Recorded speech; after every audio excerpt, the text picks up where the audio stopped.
All right. Good afternoon, everyone. I'm Jake Shu, Chair of the Apprenticeship 2030 Commission.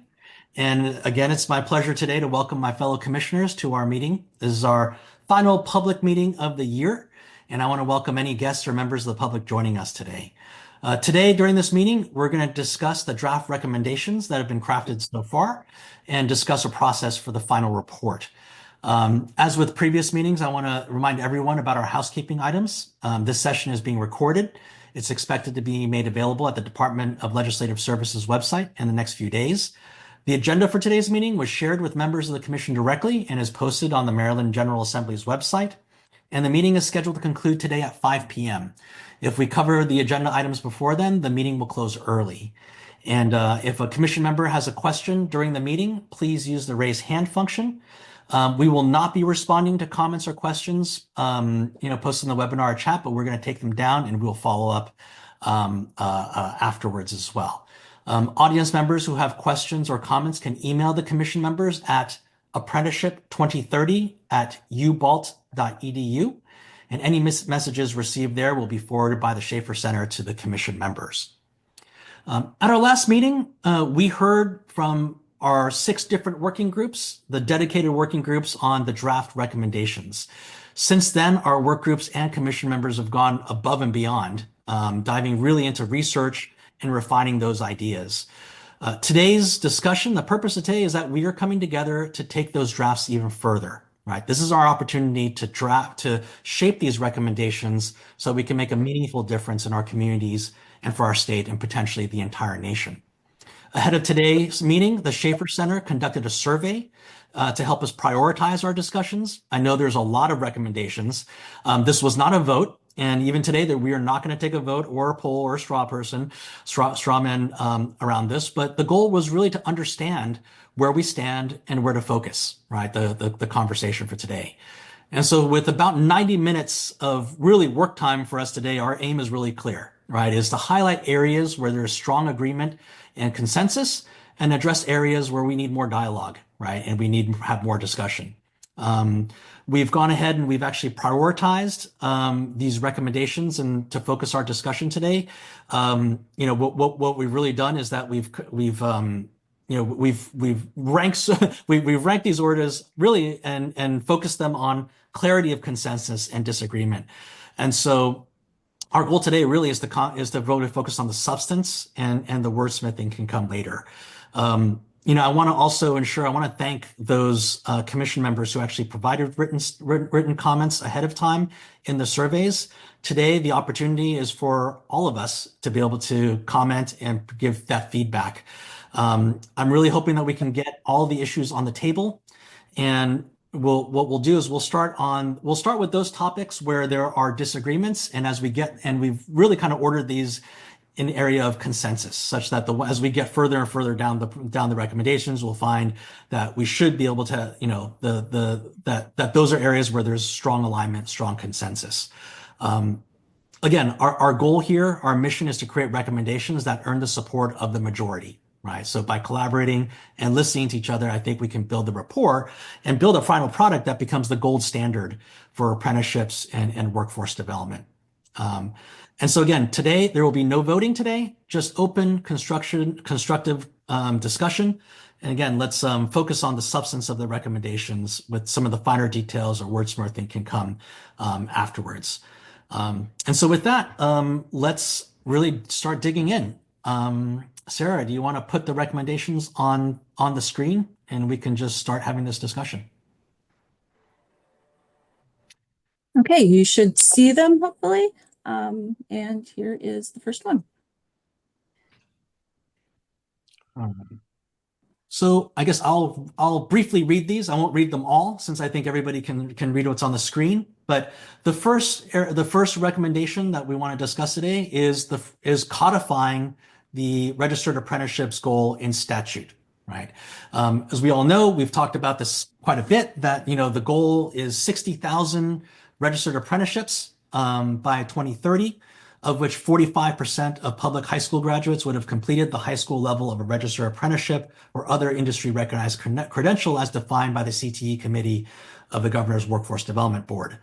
How did we get to this 60,000 apprenticeship number? It's just over about 2% of total jobs in Maryland. And when we've looked around the world and we've looked at other states and other countries who have adopted apprenticeships, we seem to be around 2.3% of workers or the workforce seem to be apprentices. So I'm going to open this up first, right? And please, for those who want to comment, please raise your hand. And with that, let me hand this over to Delegate Ebersol. Thank you, Mr. Chair. So there's some language in this that the blueprint established a goal.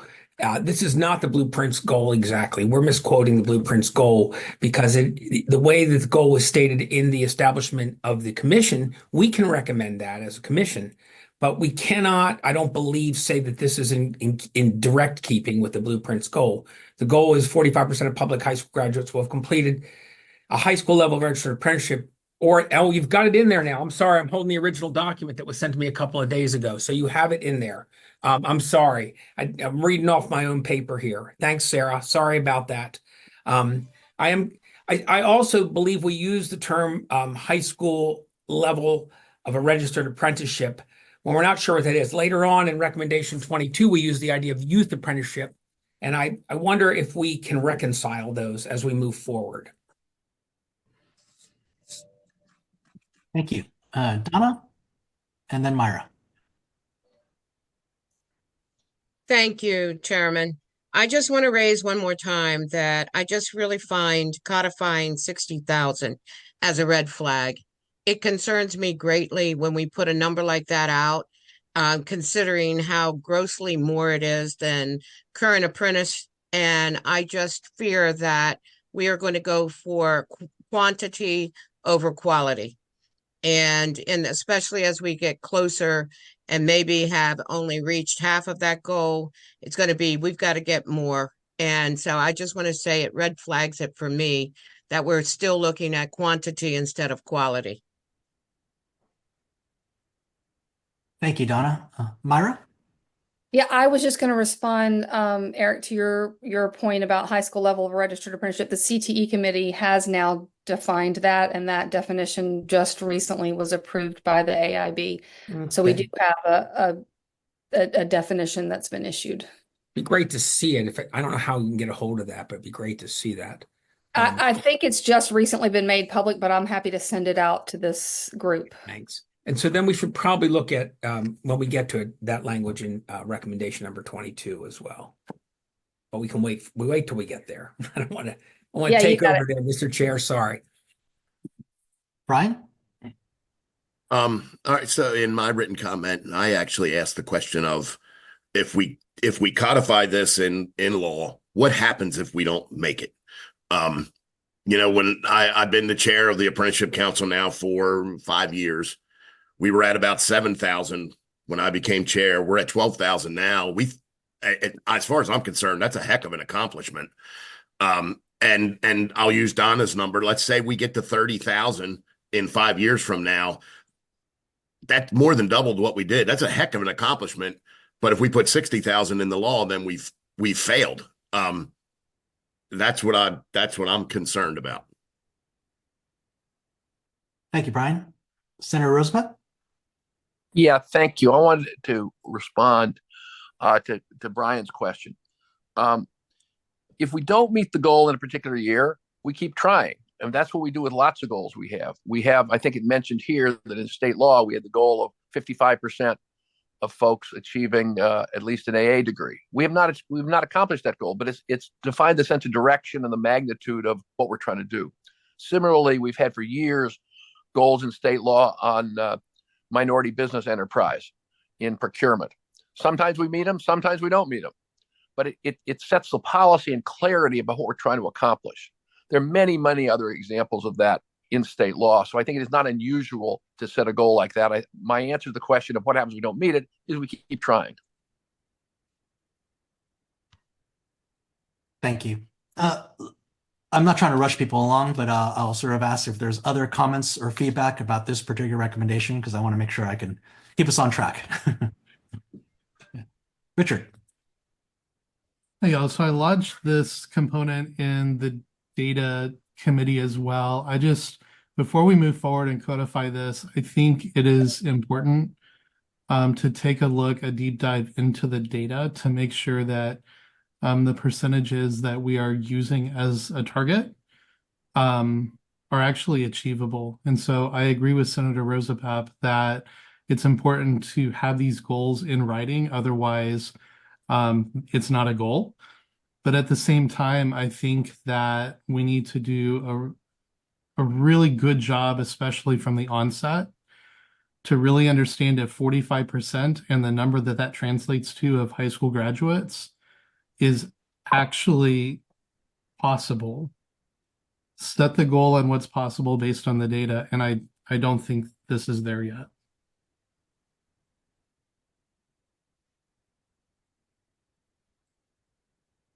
Denise. Yeah, good afternoon, everyone. I wanted to just, echo kind of the same concerns on the 60,000 number to the 2.3% of the state workforce number. I think, again, we want to do realistic goals. I think I'm particularly concerned at this point just on like budget, right? I particularly given, I think, the budget constraints, I don't know that I see a path in investing as much as we would need to in the apprenticeship program across state government, for instance, to get to that 2.3%. So I just want to add that as a concern too. Thank you, Denise. Senator Augustine. Thank you. Forgive me for being a little bit late to this conversation. But I just want to say to you all, these, first of all, just said that these are recommendations that we then as a legislature would then take to then take action on. And I just want to reiterate what Senator Rosapap also said, which is that, when we do things like this, if we set this sort of goal, we're signaling to you all and to the market and to everybody that this is where we want to get to, where we want to go. We fall short over and over again. There's no question about that.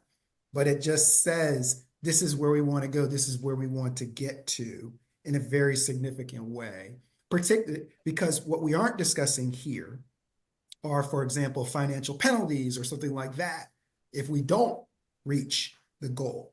We're talking about a goal. And I would just say that the opposite is true for you all, which is this.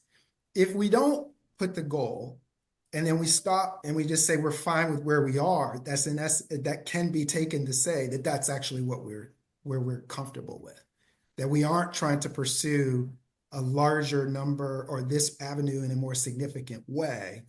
And that apprenticeship is a mover that we want to use going forward. So I just wanted to add that to this conversation. Thank you, Senator. I mean, it sounds like amongst the commission and everyone who's commented that there's broad agreement on the principle that we want to have this goal and that we should state that goal. Where the disagreement seems to be is it statute? Is it law? Right? And what form that takes. And so I think that gives us a little bit of gives us the contours of how we might be able to get to some consensus on. If there's no other comments, I want to move on to the next one because I know this. The next one is also an area where there's a gap in terms of agreement here. So the second recommendation is really creating an apprenticeship development board, and there are different places that have been discussing this. Really, if we go back to what this began as was the goal of, again, this goes directly to the goal of the 60,000 apprenticeships. Is that originally we called this out in our interim report that there should be ownership of this, right? That we want an office to own the target of 60,000 apprenticeships, registered apprenticeships by 2030, and also have the mandate to be able to educate, advocate, promote, market apprenticeships. And I think originally really focused on the demand side, but I think we've also expanded that now to talk a bit about on the learner side as well. I will point out that there is the area of sort of where there's not agreement is where does this sit? Where does it reside? And so there are some on our commission who are really advocating this should be put inside the Maryland Department of Labor.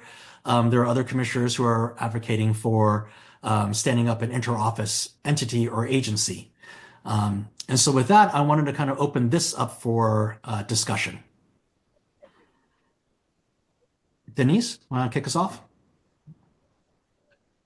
Sure. Thank you, Mr. Chair. I guess I'm still not convinced that we need another agency here. Again, on thinking about how we utilize, our current resources devoted towards this, I'm just not convinced that adding another agency is going to lead to a more efficient process, lead to, the type of collaboration and coordination that we want.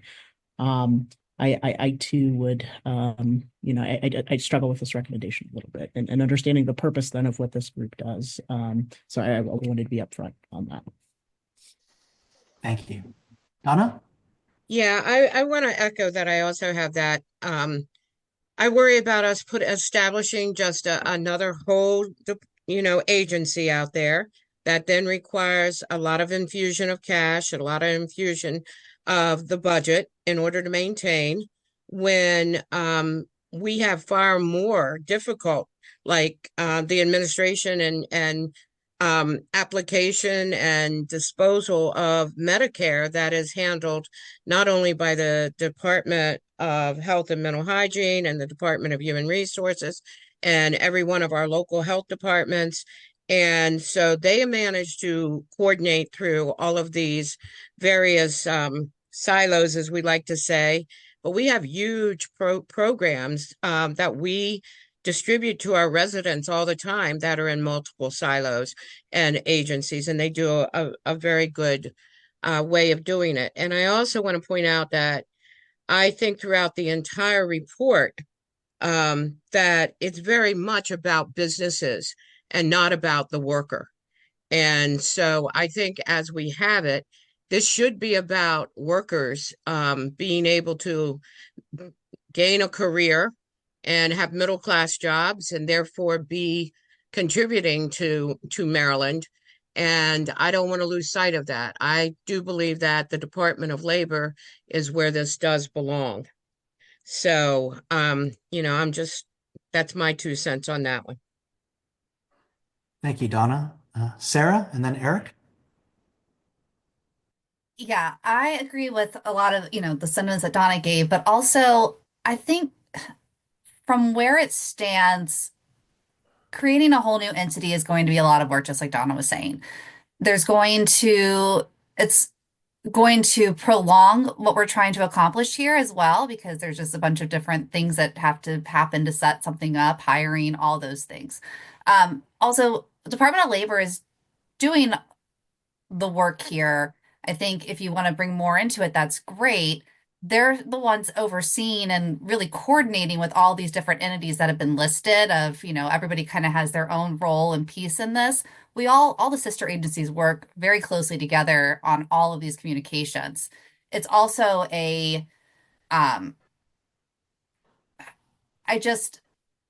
I get where it's going with it, but I think that there are a lot of concerns and a lot of bigger things that should be pressed on, and we should really let labor work with what we come up with or what's going on, because also labor just reclassified people that worked there to be solely on apprenticeships, and we just need to give them a chance to let them do what they just completely reorganized and did.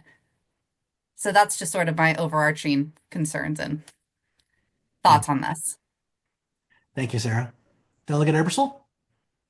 Thank you, Mr. Chair. I'm just looking at the budgetary. We recommend a $1.5 million operating budget, which is another expenditure. So that concerns me. Also, there's no mention of what sort of budget we would give them to enact some of the policies or initiatives that they start. And so there's no sense of that, what we might think they would do. So I just want to mention that it might be a little bit loose here in terms of defining its budgetary needs. Thank you. Brian, and then Greg. Thanks, Jake. I really can't add a lot to what Donna and Sarah said. They kind of said it well.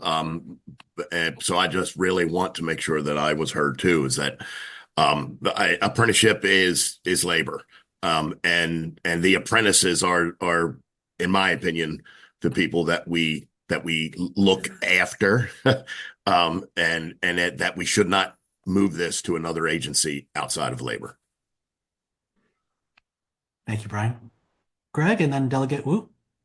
Thank you.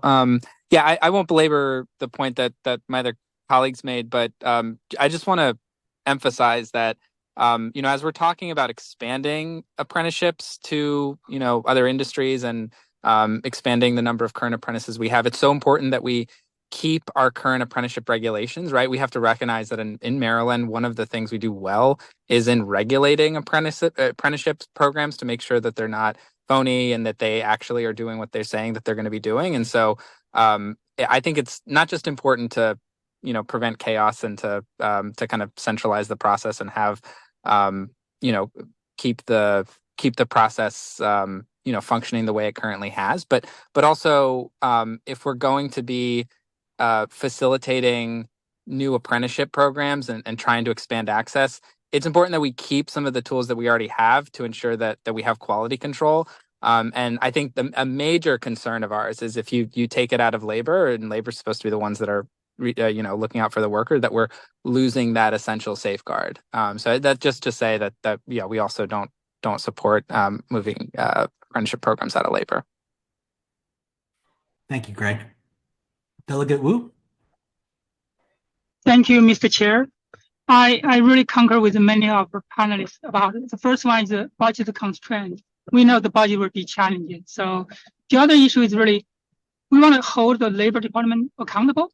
They were being implementing a lot of these, and put the advisory board there. I would feel it's closely connected with them.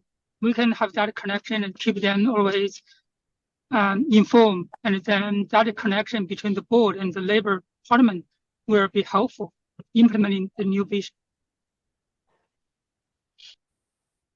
Thank you, Delegate Wu.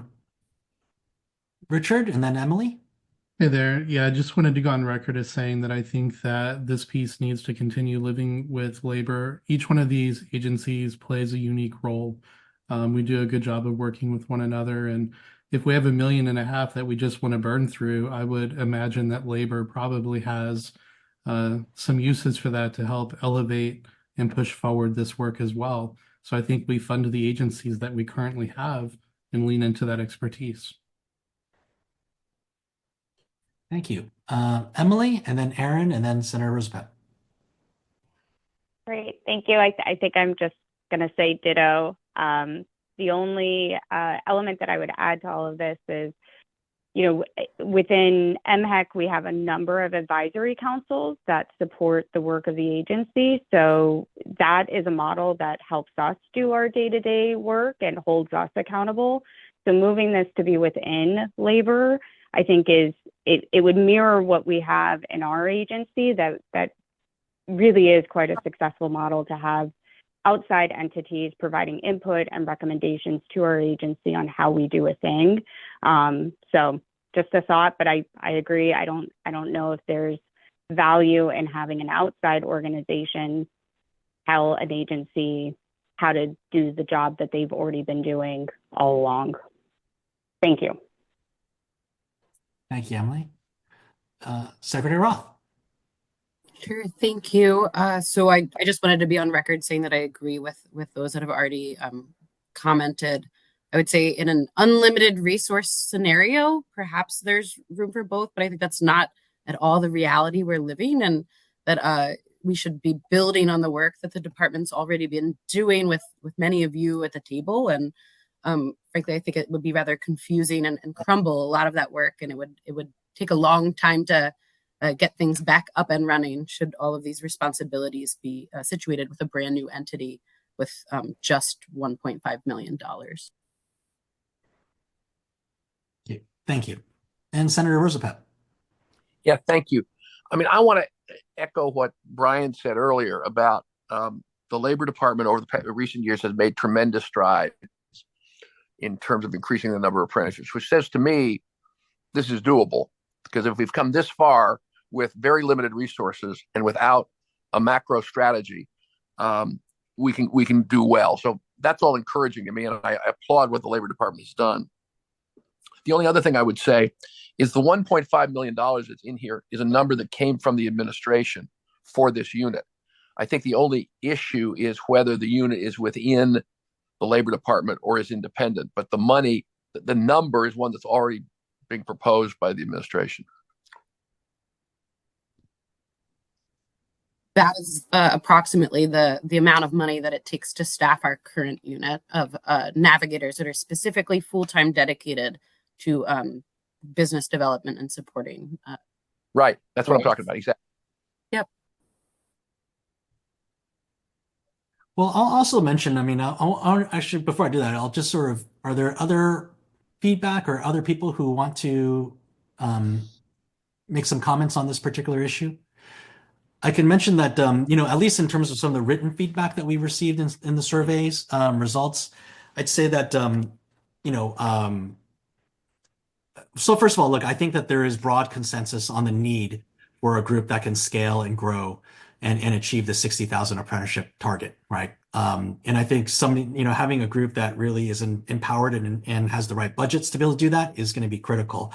I think that I think in general there's a consensus on that goal. I think the real question that is sort of being discussed is a question around, like, can we get all the right stakeholders to the table to be able to do this together? And I think that some of the feedback that I received in the survey results was really aimed at, can the group that is both regulating also be the group that can also promote? And I'm not saying that's right or wrong, but that's sort of one of the areas where there's a difference of opinion. I think there's also a real question around collaboration, and for example, can labor be able to bring different stakeholders together to collaborate on this goal? And then finally, which I think Delegate Wu had mentioned, there's probably other ways that we can think about sort of achieving those and bridging that gap. That may not be a debate about where this goes, and maybe there's a way that we can find consensus. But that's not really the purpose of the call today. But I just wanted to highlight sort of maybe some of the areas where there was disagreement. And actually, I see Senator Carrozza's hand is raised. So Senator Carrozza. Thank you, Mr. Chair. And I think I was actually going to build on your last point. Can you hear me? Yes. That I think there's a way to strengthen the organization of our apprenticeship as a priority without necessarily getting hung up on whether it's a board. I mean, I was approaching this recommendation is that we want to, somehow elevate the importance of the apprenticeship goals and program. And I was less hung up on whether strengthening that was, an independent board or within the Department of Labor. I'm going to put my past hat on. When I've served in the executive branch of government, when we wanted to elevate something, we made sure that someone, whether in the governor's office or, at a certain level, had the authority to what I would call task across the administration, so that you had all the players involved, whether, it was from DBM, education, labor, and pulling it together so that you had a reorganization that understood the goals, that the goals had been elevated. And I think there is a way to do that without necessarily getting hung up on the actual board or, labor department. So I wanted to at least make the comment because, and it's also consistent with the earlier goal, the recommendation about the goals. Some of this you want to get on record. And so, whether it's a goal in statute that just may need to have some qualifying language, that may be important, as well as I think that we have to show that if we're going to elevate apprenticeship, it has to be done in a reorganization that's going to make it easier for employers. It's going to actually build our numbers. So that's I'm thinking that we can be on record for that. Thank you, Senator Carrozza. And that's an important point to make here is that, at the end of the day, as I mentioned, our mission here is to find the majority, right? And find where we have broad consensus, but that doesn't mean that we're also not going to give an opportunity for those who might have disagreements or and we'll include those comments and statements in the final report as well, whichever way that we land on some of these recommendations that may not have full consensus.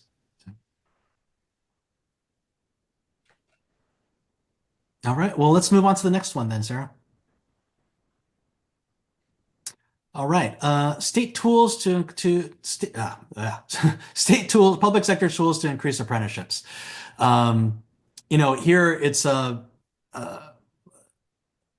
think the general. This is I'm reading it. Yeah, this is probably attached a bit to the last one, right? So really, the goal is to have the state lead the way, right, around apprenticeships, right? So part of this is really being able to have a public sector plan, whether that involves changing the way that we do PINs at the state, looking at sort of how do we actually increase the utilization of apprenticeships in the public sector in particular. Having policy being issued by the Registered Apprenticeship Joint Labor Management Partnership Committee, and again having the state lead the way in terms of being able to drive public sector apprenticeships in the public sector. With that, maybe sorry if I mangled this, mangled the reading of this. I'm gonna sort of open this up also for comments as well.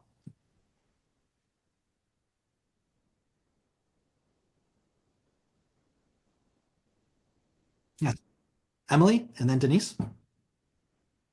I'm just interested if Department of Budget and Management has been able to weigh in on this, just from like a practical standpoint, from an agency perspective of identifying PINs that could be eligible. Like what does that mean in the context of how our agencies would be operating and hiring?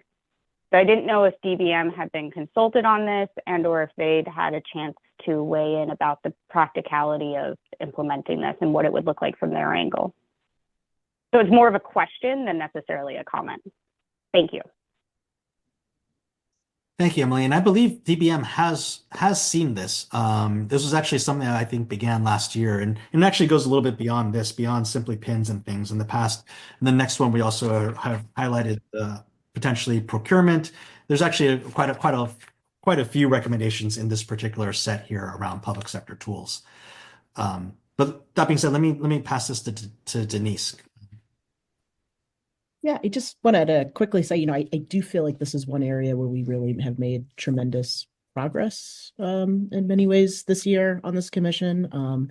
Just the recognition that, apprentices do need to carry actual funded positions, I feel like is a big stride. And I really appreciate that. We've talked about the kind of 2.3%, goal. I think for a lot of the same reasons that 60,000 was concerning, I'll add that here too. But I want to challenge us when we're thinking about budget. Yes, I think it is about finding pins, but it's also about funding RTI. It's about making sure that we have mentor development system so that we can improve over the training that is currently happening in the state, where you have a supervisor who is responsible for training 8, 9 employees at some places, right? Like I want to focus on those types of things. And so DBM's input obviously is key, but again, I think I want to make sure we're being realistic within the context of the budget too, and if we're prioritizing it, it's got to be in the budget, right? Thank you, Denise. And actually, this is a good reminder. I think maybe I should also just skip forward to the next slide and the slide after that, because this is all actually one big section. So I don't want to get too stuck on just pins, because there is actually quite a few other tools that we're also recommending, right? This one here really is around procurement, right? Which is really, something that we also called out in the first year here around one of the things that would be a great lever, especially in a year where we have budget constraints, is that, having the state be a better customer, right? And how do we actually use money that we're already spending to also accelerate the adoption of apprenticeships with the state. So there's this second page is really around sort of a procurement lever in terms of public sector tools. And I think here there's a proposal that basically to expand what is, I guess, already a policy to basically expand it from public works into something across all vendors in the state. And the goal really is that vendors who actually utilize apprenticeships will have some preferential procurement points, but also at the same time that those who do not can also contribute into a fund that actually enables apprenticeships as well. And then I'll sort of jump to the next slide here because there's a few more.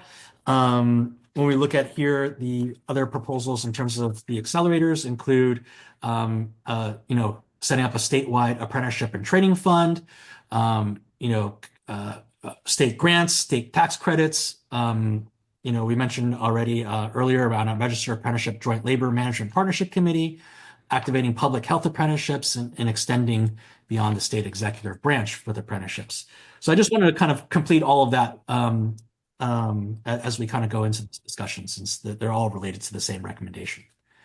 With that, Brian, over to you.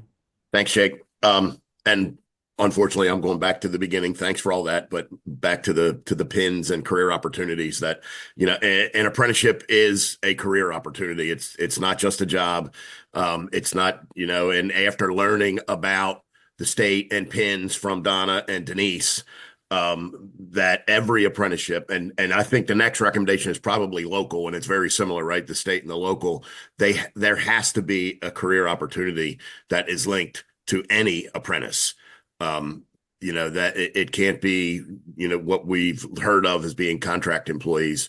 There has to be a career opportunity linked to any apprentice that we start. We need to practice what we preach. Thank you, Brian. Donna? Oh, you're on mute. Yeah. Thank you, Mr. Chair. And there has been a lot of thought put into this.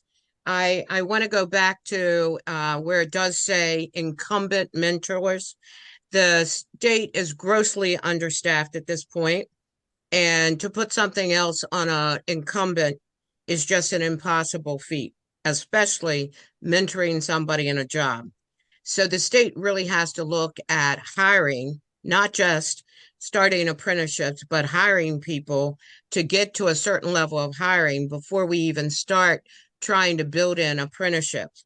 I also, with the page in front of us, am greatly concerned. We're talking about vendors who are already getting tax dollars and then offering them apprenticeship training fund and state grants and state tax credits and managing. How much money are we really going to give away for businesses who say they are in dire need of workers and employers, but yet we're going to have to sell them on taking apprenticeships and make sure that we pay them for every one of them. And it's not initial cost, it's ongoing cost. So I'm really starting to add up the dollars in taxes well beyond, what we've been thinking about.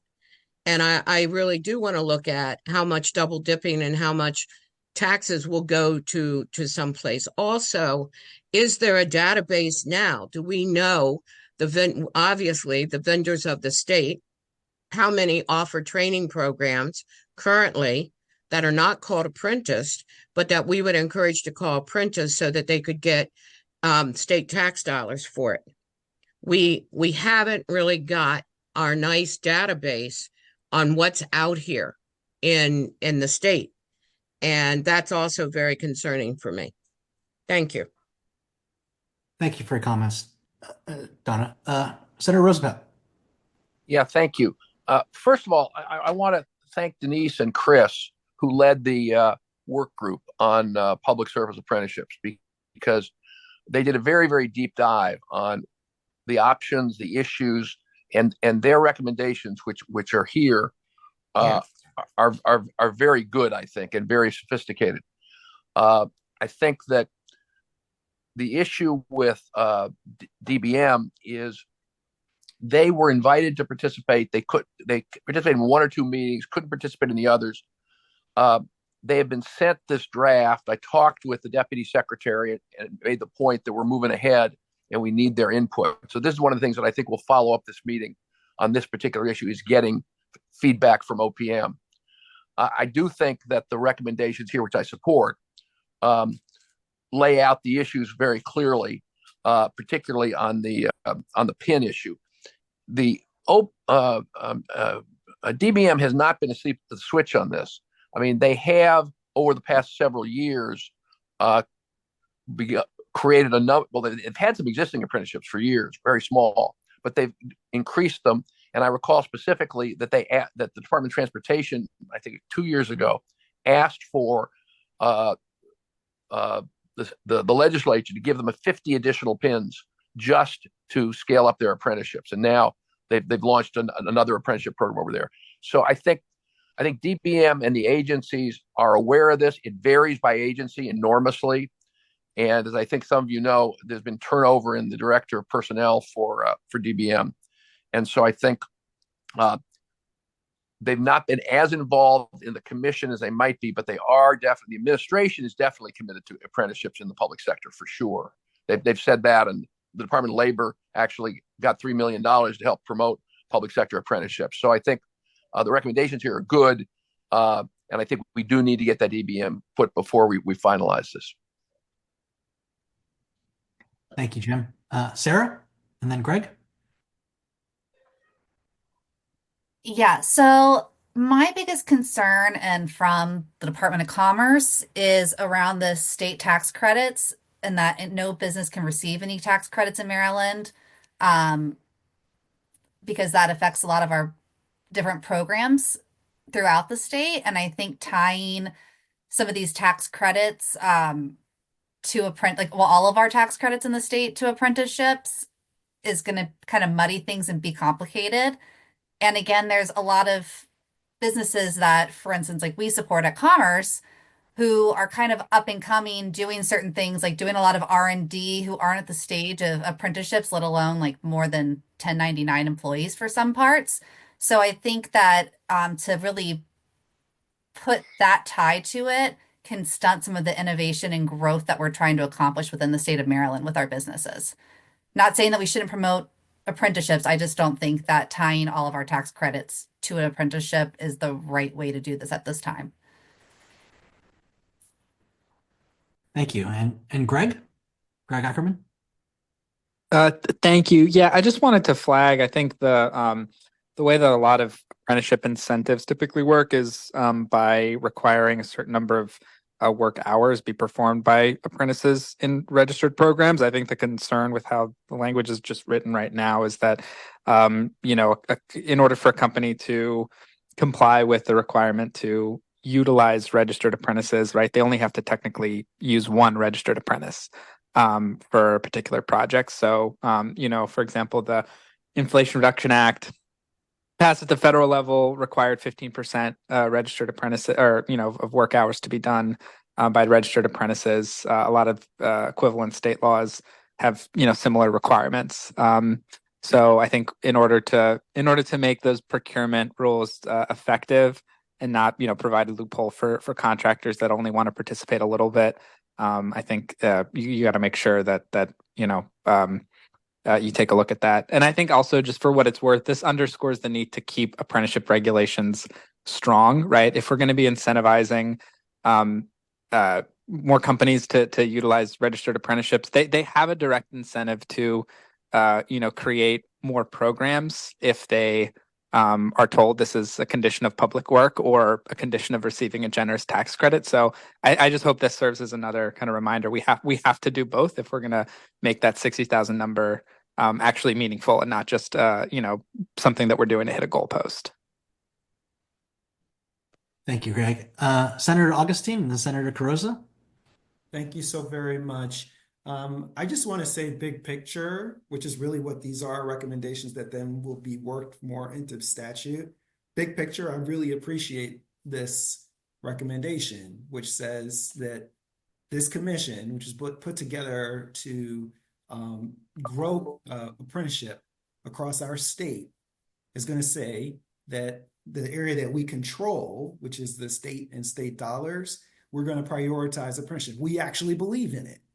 We actually believe in apprenticeship. And while it makes sense to get the individual sort of policy ideas, which by the way, they don't all from here necessarily go into statute. I mean, there's a long way before recommendations then actually become statute. It really is.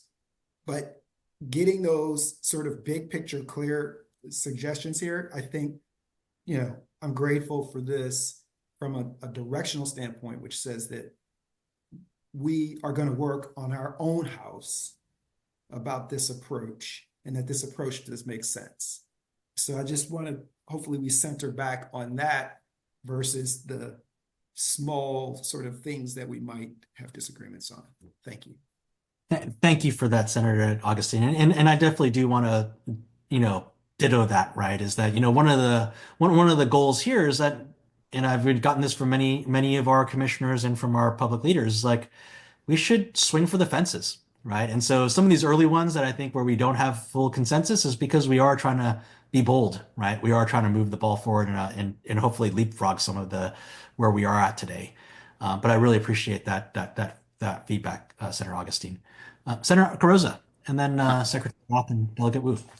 Thank you, Mr. Chair. I made an assumption that we were going to have a separate conversation on the adjustments to the current state apprenticeship tax credit. But since I did see state tax credits listed here, businesses receiving any tax credits in Maryland must have a registered apprenticeship program or make payments. I just want to be on record early and often that, we need to fix the current state apprenticeship tax credit before I think we talk about these other state tax credits and this requirement. So I'm assuming that's a separate discussion when we get to that recommendation, but I just wanted to flag it at this point. Yes, thanks, Senator Carozza, and we'll flag it and we'll be revisiting it soon. Secretary Roth? Sure. Kind of zooming out with my comment on this one, I felt that there's lots of good stuff baked into this very long recommendation, and structurally, like my mind kind of puts these into two different buckets. Like the slide previously was really focused on like how can the state walk the walk? How can we leverage this model that we're telling private sector employers and others is valuable, and really leaning into that. So I think that makes a lot of sense and is a recommendation in and of itself. I think the second bucket of recommendations, in my mind anyway, is like, how can we use the power of the purse and the state's money to incentivize change behavior? So I would just say like taking a structural look of how we frame up these recommendations. I feel like there's a lot of different recommendations within those two buckets baked into just kind of one giant one. So I'd like to maybe recommend just taking a closer look at that and coming back to us. Thank you, Aaron. Delegate Wu? Thank you, Madam Chair, Mr. Chair. So I really appreciate this recommendation. I would say it's really the tools will help us to achieve the goal. So these recommendations, either tax incentive and others, just help us to follow what we try to achieve. I believe this is essential to guarantee our success. Thank you. Thank you. And Greg, you had your hand up still. I wasn't sure if this is you have any Sorry, I'm comment? just bad at Zoom. Okay. Great. Okay. Well, thank you for all that feedback. Let's move on, Sarah. I think recommendations 11 and 12 actually are probably not as controversial. We kind of grouped them together with this one because it's really around public sector apprenticeships. But recommendation number 11 is that our state should really increase apprenticeships through local government. And so the goal here is that Maryland Department of Labor should be promoting the creation of joint apprenticeship and training programs amongst local governments. And then the follow on that is also on the federal side, recommended 12. So increasing apprenticeships in the federal government agencies. I don't know if any of these are if there's any disagreements here on just the need to do that. Yeah, Secretary Roth? So not I agree, I should say, with local government leaning into registered apprenticeship, of course. But as a general statement for this one and a lot of the other recommendations, and this is reflected in the survey feedback I submitted, but I would recommend that we just kind of zoom out and make some of these recommendations broader. It's just a lot of detail that I don't believe this level of detail makes sense in the report. And I worry that we will have trouble as a commission reaching consensus, like the more very, very specific we want to go. Thank you. Great feedback, and I'm in agreement with you about zooming out and how do we abstract some of this. Yeah, Jim. Yeah, I mean, I really wanted to ask Aaron a question. I don't really understand what is the level of detail in this one in particular, just as an example. What is the level of detail that's excessive here? It just is it mentioning the other agencies, or if we want to edit this, I'm trying to understand what you'd want to edit out. Sure. I guess to me, like the recommendation, big picture seems that, the state should and local government should participate, like take up apprenticeship, period, right? Like to me, and we should be promoting it at the state level and supporting local governments in doing that. And I think that's probably the right level of detail in my opinion. I don't know that I would put, like, just looking, I guess, at the one in front of us, like, I guess I would question the 2.3% and whether I imagine we might be able to debate all day whether that's the right number, for example. So I'm not personally convinced that is the right number. So I guess those are the types of details. I just think a broader recommendation will serve the same purpose, but hopefully that makes sense, Senator. At least that's my perspective. Thank you.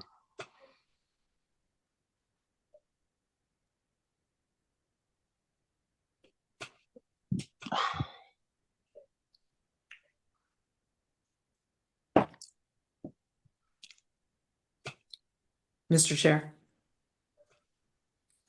Sorry, I was on mute. Okay. Sorry, I was calling on you, Senator Carissa. My apologies. Thank you, Mr. Chair. Going back to the local government and coming off of the MACO Winter Conference last week, and sensitive that I represent 11 municipalities and also 3 counties. I think the suggestion of kind of a recommendation that shows working more with them as opposed to a mandate,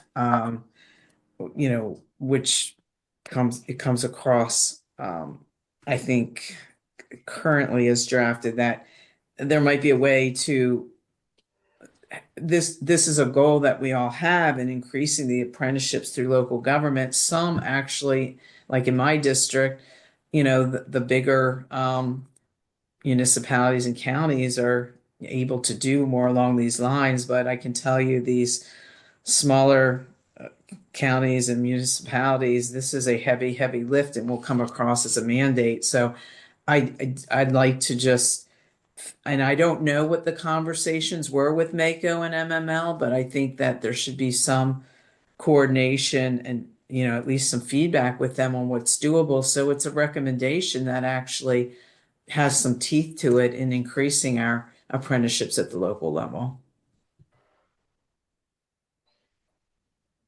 Thank you. Other points around the table? If not, we'll move to the next one, which is recommendation number 6. Oh, I think the one before, Sarah. Yeah. A new pay per apprenticeship program. And so here really the recommendation is to create a new pay per apprenticeship program. It's really at a very basic level, it's focusing on outcomes versus outputs, in the sense that The goal is to really expand the pay per apprenticeship where we could provide direct funding of up to $3,500 for each registered apprentice hired and retained for 60 days after the program announcement. $500 per quarter for each apprentice in the second and subsequent years of a registered apprenticeship program, with standards such as a minimum 2,000 hours, right, with evidence that sufficient progress is being made towards the apprenticeship goal. And ultimately to incentivize apprenticeship completion with $1,500 for each apprentice who graduates from the registered apprenticeship. Again, the goal here really is to initially focus on occupations and industries such as public service, education, hospitality, childcare, construction, and maintenance. Longer term, really extending this pay per apprentice to be extended to IT, healthcare, business and finance, manufacturing, other types of occupations with significant workforce shortages. And so with this one, I'll open this up for comments to our commission.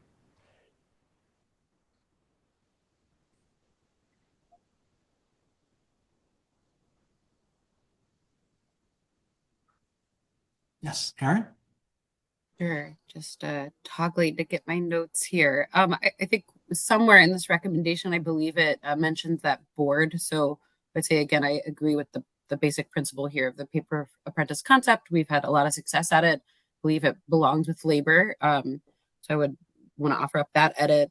And I again think it's just a lot of detail. And I wondered if I'm not sure who came up with which sectors to focus on, but I'd be interested to get a sense of like how those sectors were identified as the ones that should be prioritized for this potential investment.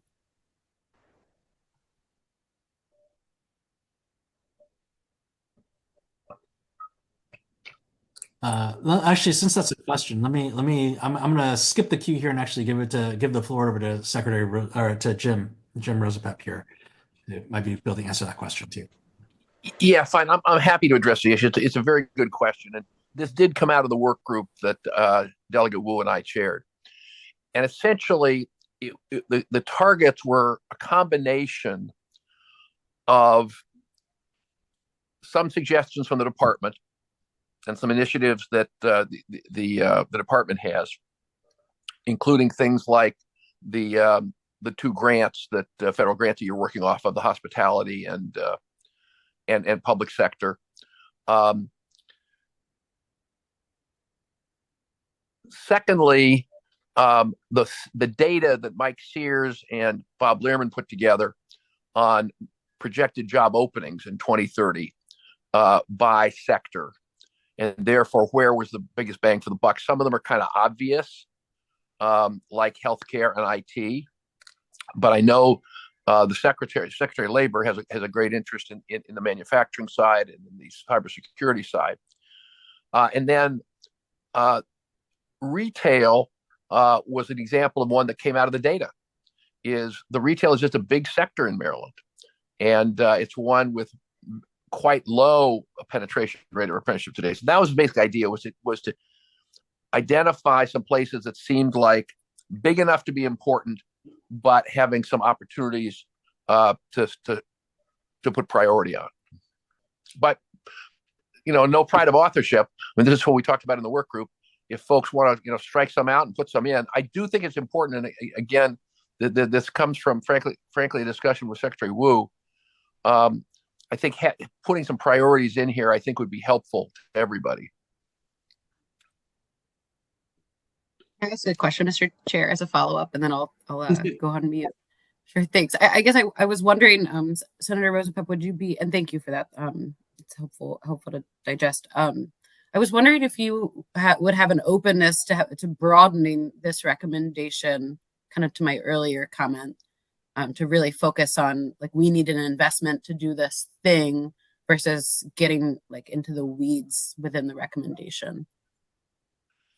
I personally wouldn't, because I think those of us who are apprenticeship nerds like you and me can really picture what this is all about.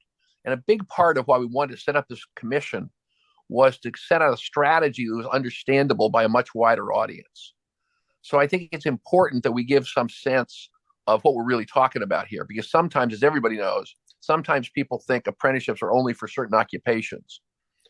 And I think I think it's important to call out in the recommendations as well as in the report itself the breadth of occupations and industries that apprenticeships can help. And obviously, I'm preaching to the converted when I'm talking to you about that, Aaron.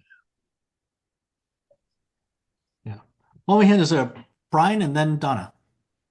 Thanks, Jake. I just want to stress, outcomes. We're going to incentivize employers to start apprenticeship programs and hire apprentices. Then we need to make sure that those apprentices complete the programs and have that career opportunity that I mentioned earlier. So that we just have to make sure that we follow up, get the right reporting from those employers, and require those outcomes. Thanks. Amen. Absolutely, Brian. And we'll definitely flag that again. I think that's one of our recommendations in the back that we had very strong consensus on. Donna? Yes, I really appreciate the amen because I remember asking Aaron about the current pay for performance, and there is no tracking data on the outcome for the worker. So this is all business driven. 3,500 for each apprentice hired for only 60 days. 60 days is nothing in employment. And are they hired by the person who is getting the 3,500 at the time? These regulations are kind of unclear. And then 5,500 per quarter, which could last 3 years, 4 years. It may not. And then an incentivizing of 1,500 for each apprentice who graduates. But what have they given the apprentice? A piece of paper to leave. In our union apprenticeships, you have a job and we're connecting you to that job. You have a career, your salary has and wages have increased exponentially each year of the apprenticeship. So there's nothing in here that ties it to the outcome for a worker. Like, what is the starting pay? Is it minimum wage? And then what are you doing after your 500 per quarter? Where is the tracking of the outcome for the worker? Where is that, if that's what we want, is a workforce that is contributing to the economy of Maryland after they have received all of this? And we have really good, and not union, some of these are really good companies that are doing apprenticeships, that are training people and giving their low wage workers an opportunity for training and education and moving them up. But where's our longitudinal tracking in this and the reward for the apprentice? Maybe we should add in here a $1,500 for the apprentice to receive when they graduate, so they can use it for looking for work if that's not attached. Thank you for that feedback, Donna. Senator Carrozza? Thank you. And I just wanted to better understand the pay per apprenticeship program. I've heard there's different variations of this program.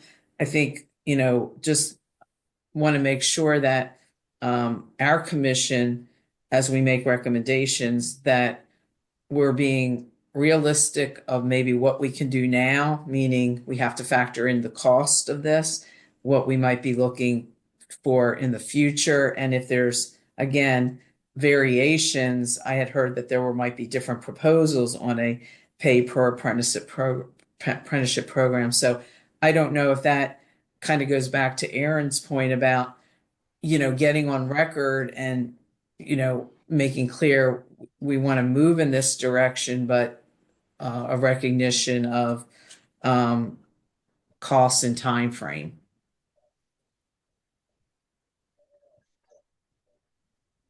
Thank you.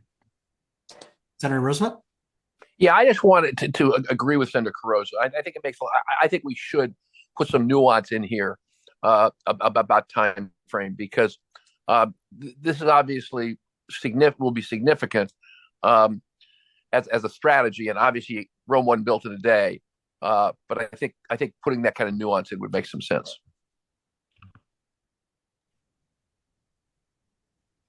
Thank you. Great feedback. We're making good progress. Let's go to the next one here, which is a biggie. Recommendation number 7, a small payroll tax to support pay per apprentice. So this is really the revenue side. And so the recommendation here is to create a small payroll tax for apprenticeships that would be calculated on the same taxable wage base as it is now. And the rate would start at 0.3%, and ultimately would be set by MDOL. Look, the goal here is to generate the revenue, right? To be able to fund a pay per apprentice program. And so with this, I'll sort of zoom out and sort of kind of open this up for comment and feedback.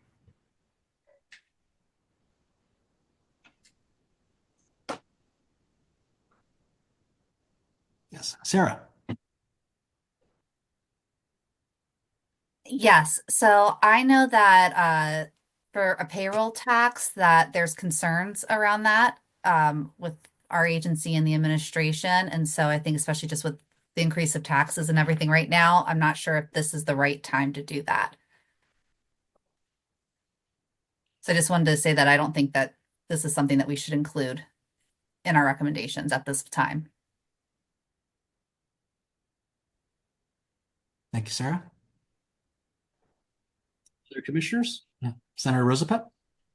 Yeah, I just want to not agree with Sarah on not including it, but going back to Senator Carosa's point, is this is a long-term strategic proposal that is being used in other states and other countries, the pay per apprentice, but you got to pay for it. And I'm just speaking here, I'm speaking for myself, but I am the vice chair of the Budget and Tax Committee. I feel pretty strongly that if you're proposing to make an investment in state money, you got to come up with a revenue source. And so that's why I feel pretty strongly that we ought to throw out a revenue. If people have other revenue sources they want to throw out, I'm totally open to thinking about those. The reason this is the one that we recommended is because 17 other states already use payroll tax revenue to support workforce programs. So it's not like we'd be reinventing the wheel. And so it seemed like a reasonable option. But I agree that it's not a short-term issue, but it is a long-term issue, which is Senator Carosa's point.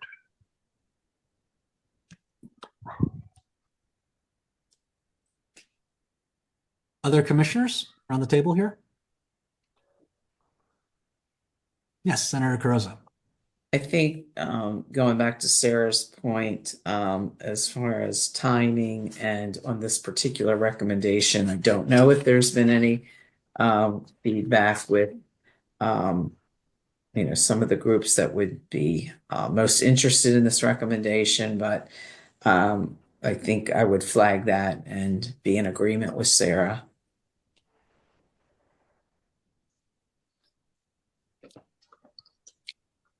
Yeah, Aaron? Agree with Sarah.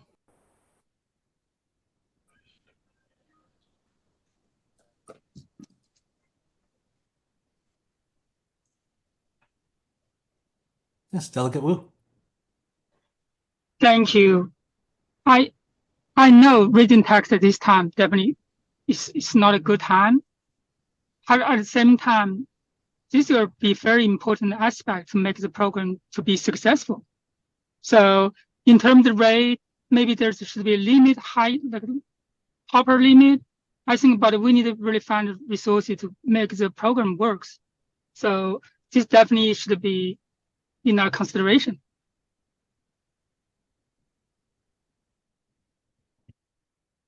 Thank you for that. Other comments?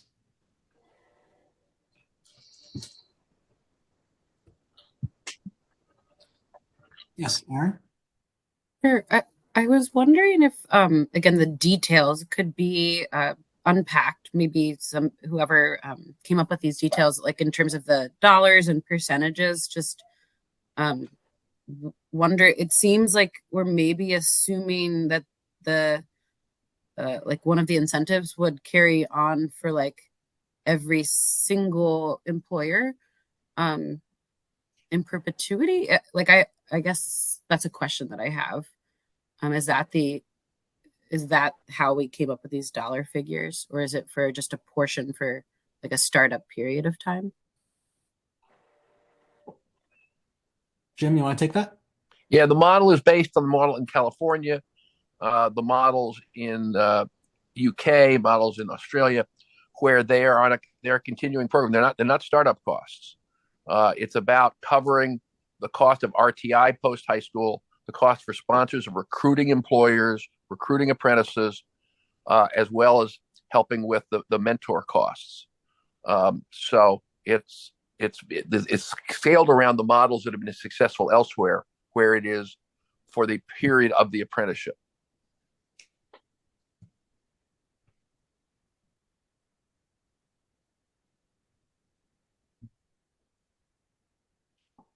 Great. Well, look, I think it sounds pretty obvious. Like, I think everybody agrees that we need a revenue source to be able to fund a pay per apprenticeship program. I think what form it takes and how we get there, I think is going to be up for more discussion. All right, why don't we keep going, Sarah? Why don't we go to the next one here, which is a new recommendation. And this was actually added and included into I can't remember, it was like 2 cycles ago of our report drafts. And this is really something I think that actually has been worked on. It's really around expansion of the journey person to apprenticeship ratios. And I think this has been something that we've heard, I think, again, from year one carrying to year two here, around potentially expanding or giving flexibility to Department of Labor to be able to expand that ratio for non-hazardous occupations. And so I'll open this up for comment and feedback from our commission.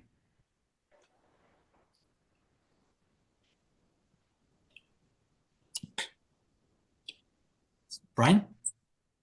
I'll go. Thanks, Jake. You know that in 2000 and I think it was 6. Don't hold me to that. Prior to that, the ratio in the state was 3 journeymen to 1 apprentice. The 1-to-1 kind of got rammed down our throat, frankly, and it was successful back then. We've come to realize the 1-to-1 and we work with it, and I would say, I guess it's working.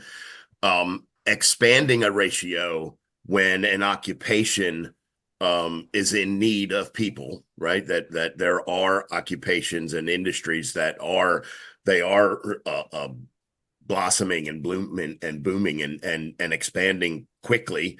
So they need people, and then we can consider expanding a ratio of more apprentices than journey workers.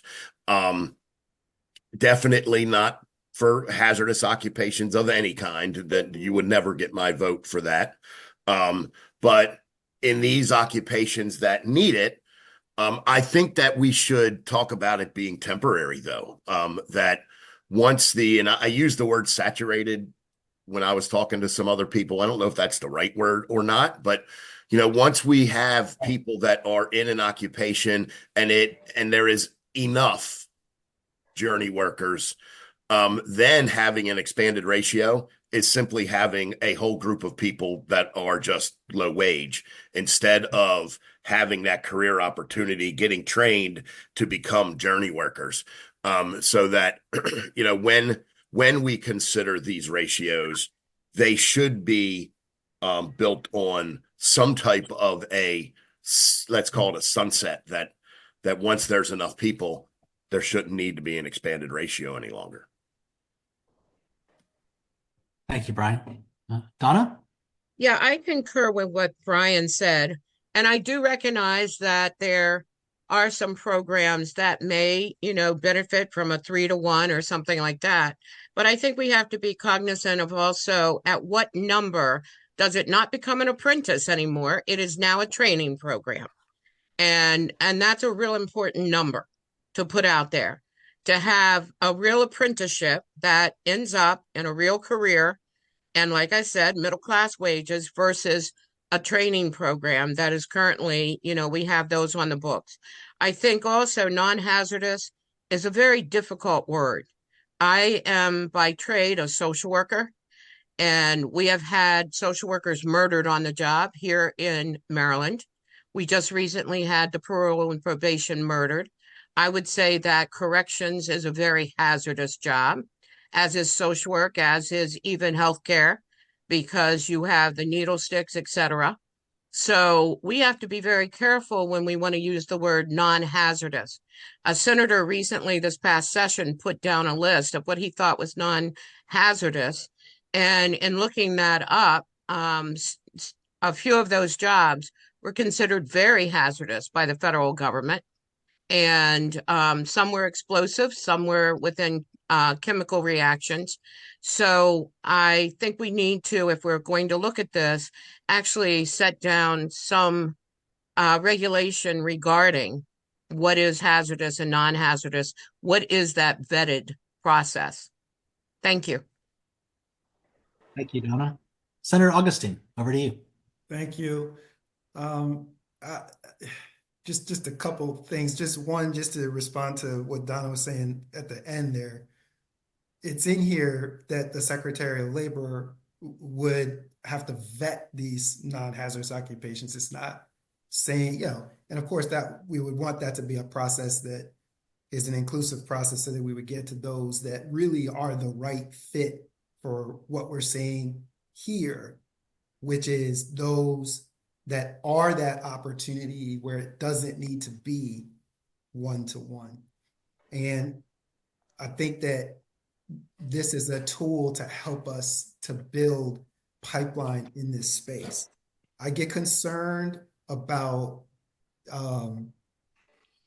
putting an end on something that we don't know for a couple of reasons. One, if you're in business, if you're trying to do some things and you set an arbitrary, we don't know what period of time will work for one versus the other, versus some level of certainty about, okay, this is a pathway that we're going to be able to utilize going forward.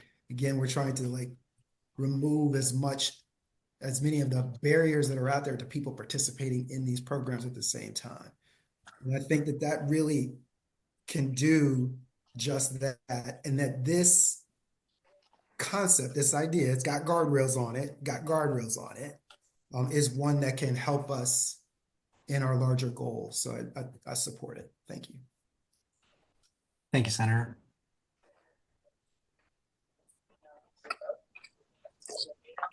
All right, let's keep going. The next two, I'm also going to bunch together here, right? So the next two is first a recommendation on regulated industries. Really what it comes down to is that for regulated industries, we should be establishing a target of 2.3% of the regulated organization's employment are registered apprenticeships, again, tying to the overall to 60,000 goal. And then the second recommendation is really just a little bit more targeted. We put it together. This is probably a little more detailed, but it's really around insurance apprenticeships and really looking at the needs of the insurance industry for both carriers and brokers in Maryland. Yeah, why don't we go back to the previous one about regulated industries, Sarah? Yeah, and I'll open this up to Senator Rosapet. Yeah, I want to bring people up to date on this one because, again, this was in my work group. Since this draft went out, I've had more discussions with the insurance commissioner and with the hospital rate review commission. And they fundamentally have agreed to some language that I don't have right in front of me right now, but I'll share with Sarah, that basically is about that they would identify by the end of next year the targets within their regulated industries. Actually, it's very encouraging. Both the hospital rate commission and the insurance commission are actually quite excited about this. And I want to take some leadership there. And it's the same thing with the Public Service Commission, although I haven't connected more recently with them. But I think we'll be able to come back with some recommendations that they're signed off on. Thanks, Jim. Other feedback from around the table?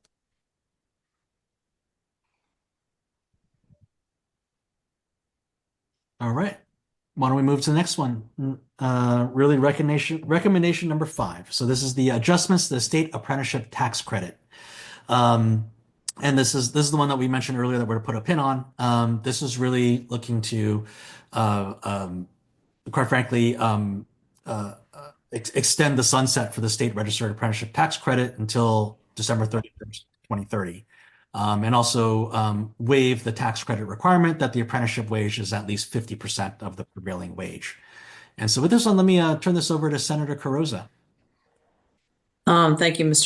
Thank you very much, Mr. Chair. I want to thank Senator Rosa Pepp and Brian Cavey and Chris McClarion for working together. We had I thought, a very productive small work group on this. First of all, just to understand the issue, which when it was first raised in the beginning of our commission's proceedings, I know that I did not clearly explain it, and there were a lot of nuances and background. So since then, we've worked through it with, I think, we had identified the fact that you did have a state apprenticeship tax credit and that you had these businesses that had made the investment in their training programs that were not able to benefit. And when it was kind of traced back to the changes in the original 2017 apprenticeship tax credit, the changes that were made is when we saw the drop we saw that drop go from 850 registered apprenticeships that were being supported by the tax credit to a drop all the way to 81.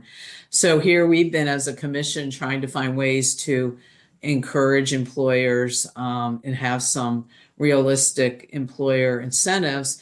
My point is that we have a current state apprenticeship tax credit that needs to be fixed. And I think after working through it, this is something where, that I see that we could make it fix and does not then preclude in the future as we work through the pay apprenticeship that you could have these tracks going.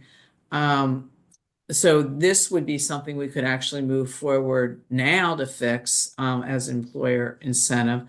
And so we came to the conclusion that we would want to extend the sunset to the state apprenticeship tax credit to 2030, tying it to our commission, and to basically go back to the original 2017 and waive the 50% prevailing wage requirement. I want to thank Delegate Ebersol and Brian Cavey were among the members and others that came to Seaside Plumbing, and I think heard in more detail, kind of the need to correct, to fix the current state apprenticeship tax credit. And I'd be happy to Chris and Brian, who know a little bit more about kind of, some of the additional detail to this recommendation. Thank you. Brian, over to you. Yep. Thanks, Jake. Yeah, we had signatory employers back then. I was the apprenticeship director at Insulators Local 24, and we had signatory employers that took advantage of getting the tax credit for new apprentices, with all of the requirements. When the change happened, our apprentices and I asked around to other of the joint programs, the programs that are sponsored by unions, about their first year apprentice pay, and a lot of them, I'm going to say a majority of them, I don't know that I asked that many though, so I could be wrong there, but do not pay 50% to their first year apprentices. At the Insulators, we're at 45% for our first year, and then they get a 10% increase every year. But by the time they get over 50%, those employers are no longer eligible to get this tax credit. So by reverting back to the old tax credit, I think it makes it more fair across the board that both the signatory shops and the non-signatory shops, the open shops, are able to take advantage of this tax credit if they choose to, do the paperwork and get it.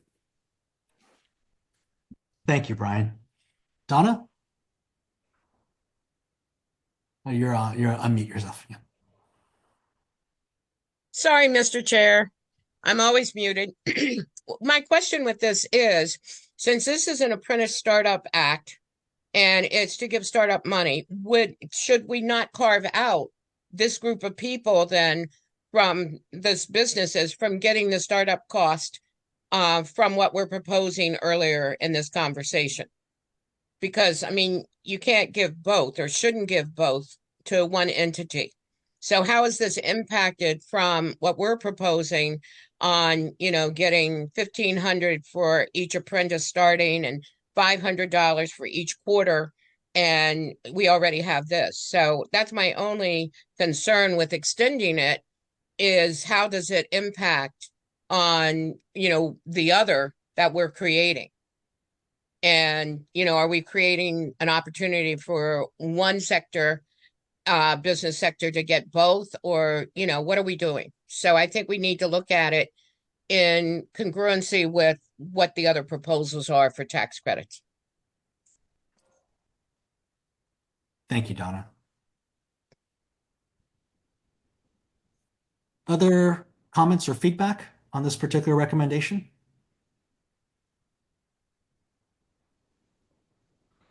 All right, let's keep moving then. The next three I'm actually going to also bunch together, which I think are somewhat related. So recommendation number 8 is leverage existing worker training resources and identify additional funding. So how do we really combine all of these different sources so we can actually really maximize the funding that's available? And I'll mention the other two, and then we can come back to this one. The next one really is just increasing financial assistance, right, for youth registered apprenticeships. So getting more funding, more resources into youth registered apprenticeships. And finally, then the next recommendation is maximizing conversion of youth apprenticeships to registered apprenticeships. And again, I think there's a set of incentives here. So why don't we go back to recommendation 8, Sarah, and we can land there to kind of kick off this discussion.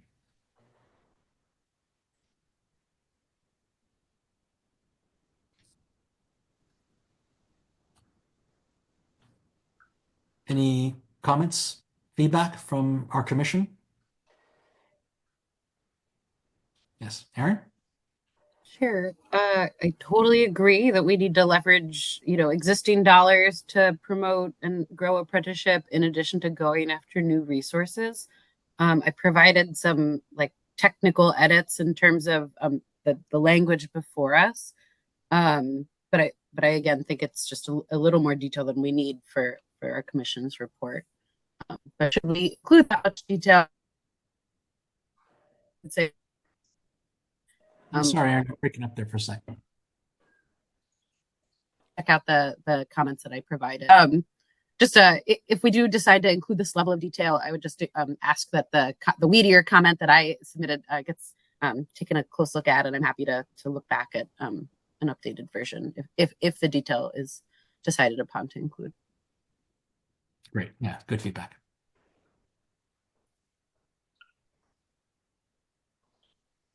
Other comments around the table? Okay, let's keep going. Yeah, so this is a new recommendation. Really, it's around repeal of the Youth Apprenticeship Advisory Committee. And this is really something that I think is now kind of connecting our registered apprenticeship world with the CTE committee and MATC's policies. So with this one, I'm sort of going to open this up for, this is a new recommendation as well. So I'm going to open this up for any feedback or comment from our commissioners.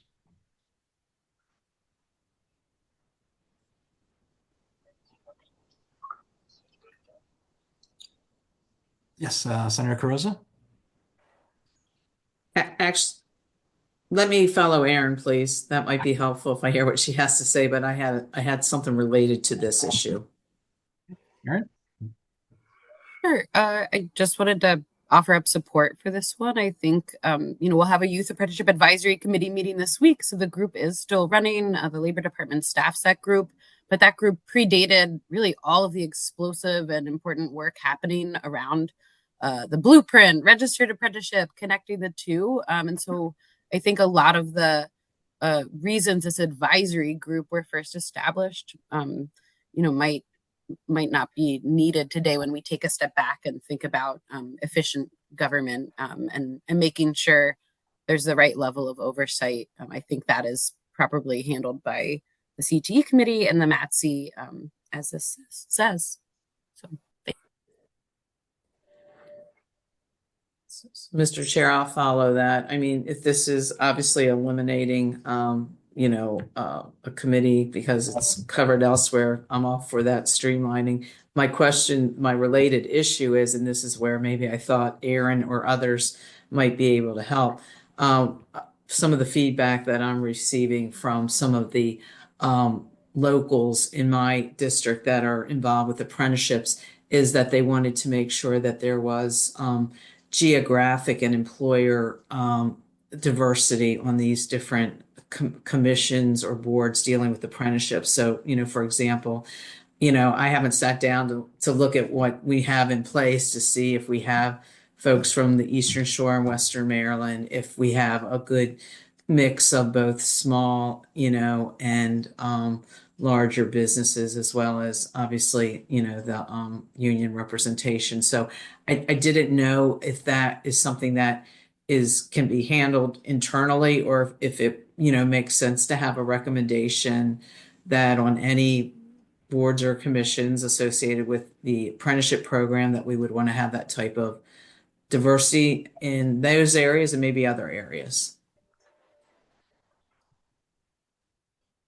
Thank you, Senator. All right. Well, I should mention now that, as everyone can tell, we're kind of moving more and more towards the recommendations where there's broad consensus. So we'll keep going. So I want to go to the next one here, Sarah. Recommendation 13 around licensing. This one really is a recommendation around enabling individuals who complete or learn the occupation via a registered apprenticeship not be required to go through yet another secondary licensing test. These include occupations and industries licensed by Department of Labor, Department of Health, and others. Yvonne? So I know that the accountant was taken out of the recommendation, but I do still have an issue with the recommendation as it's written, because it's saying that a license wouldn't be required if someone completes the apprenticeship program. And my concern is that it could possibly be applied to the accounting profession as well. Thank you, Yvonne. Emily? I would just offer the recommendation that while conceptually I see the value of this, we see the value of this recommendation, it should be left up to the individual licensing boards to decide this. I worry about a universal writ large decision and pressure for particular occupations, eliminating the licensing exam element. So I don't want to speak for those licensing boards, but I would certainly encourage that it is a decision left up to each individual licensing board's prerogative to include an exception to the licensing exam should an individual complete an apprenticeship program.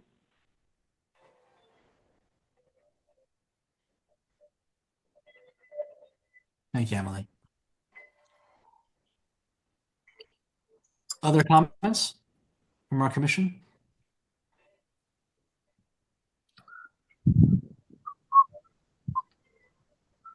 Yes, Aaron? just maybe more of a clarifying comment or question. The way I understand this one, it's saying like rather than makes it like that basically somebody's becoming fully proficient in the apprenticeship program and then like they receive the license because they've gone through like the 3 or 4 year program. Is that like the gist of the recommendation, to just say like after somebody goes through that and demonstrates they're fully proficient by becoming a journey worker through an apprenticeship program, that we're saying they don't need to go through like sit for the licensing test, but they still need the license? That's how I interpret it, but I wanted to make sure that's how we should be. Actually, that's Does that a sound great. right? No, I think that's right, Aaron. So actually, Jim, do you know the answer to that question? I believe this I do actually know should the answer. I do know the answer to the question. We talked about that at some length in our work group, and this was actually Chris McClarion's recommendation. He believes that it will maintain standards of quality and will increase the number of folks who do apprenticeships. Donna? My question is similar to Aaron. Jim, I wasn't clear if you said they would be licensed or not. So that, I'm hiring an architect to, do improvements or to actually, do all of the blueprints for a build and it goes haywire and they're all wrong without a license, or how do they become the professional that I sue? I No, mean, okay. where are we going with let me all of this no, and no. following HVAC and home improvement, I understand. professional engineers, I etc.? understand. No, they would still be licensed. The question is, what do you need to do to earn your license? And in some occupations, you have to take a test, and some you don't. And the recommendation here is to say that if you successfully complete a registered apprenticeship, which is regulated by the Department of Labor, approved by MATSE, all the protections we want, that you would be able to be licensed without, in addition, taking an exam. My suggestion on this one is, because I'm not the expert on this, but Chris McClarion is, that those who have questions about it, talk with Chris after this meeting, try to understand the details of this. Okay.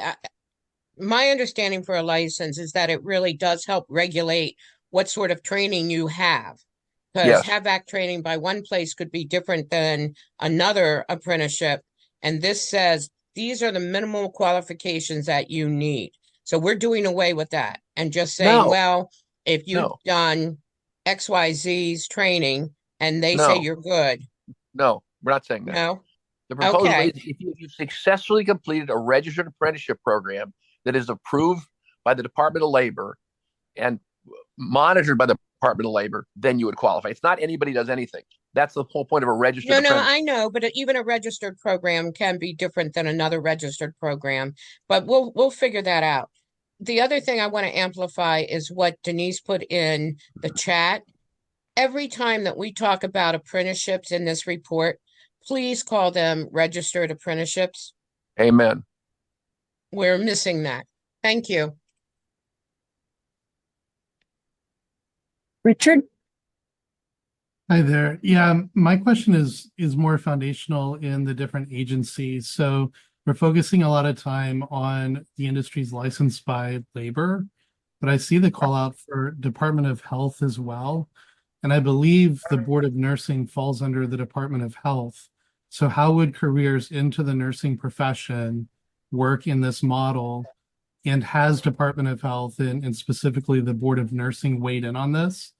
Because it's that would be amazing if this is something they are buying into, but I'm curious how much they have bought into this.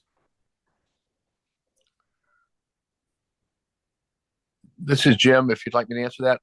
Sure. Thank you, Senator.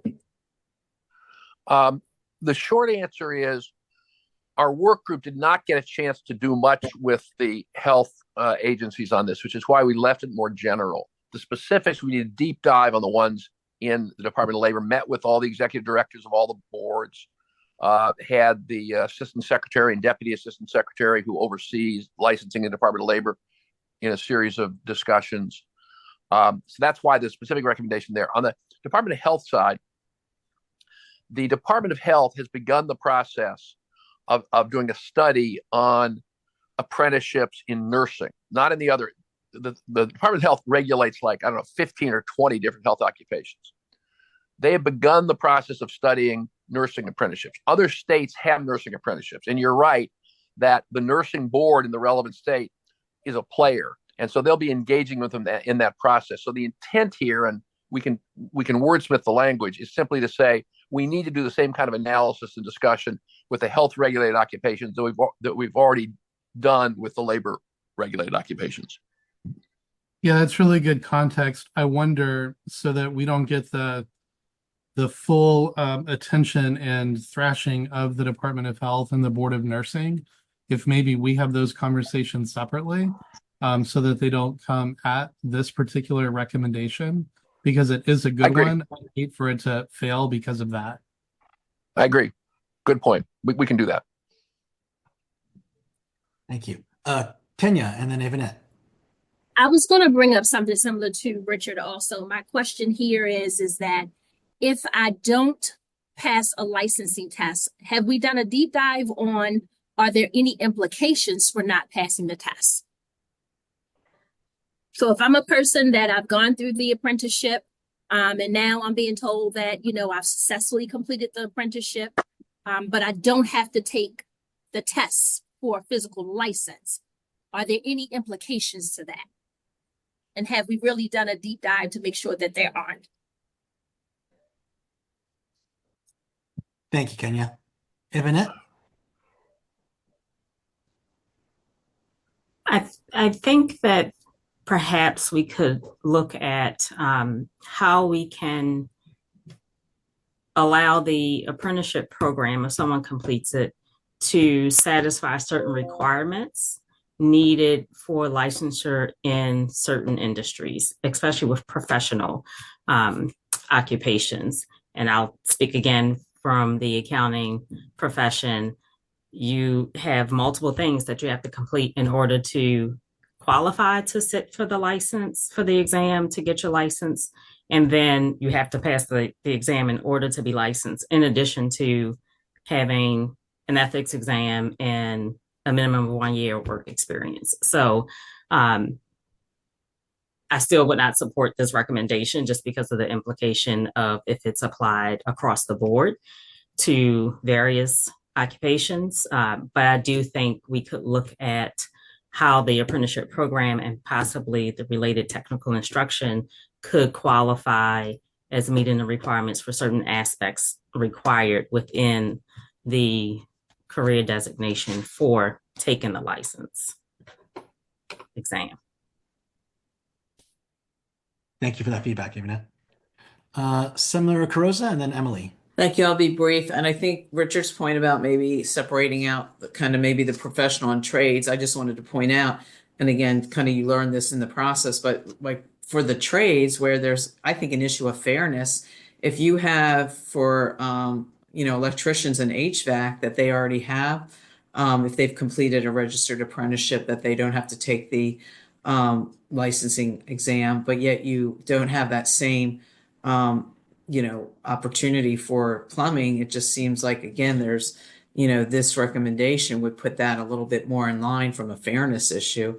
But I certainly understand, you might have some different set of questions when you get into the other professions. Thank you. And Emily Dow.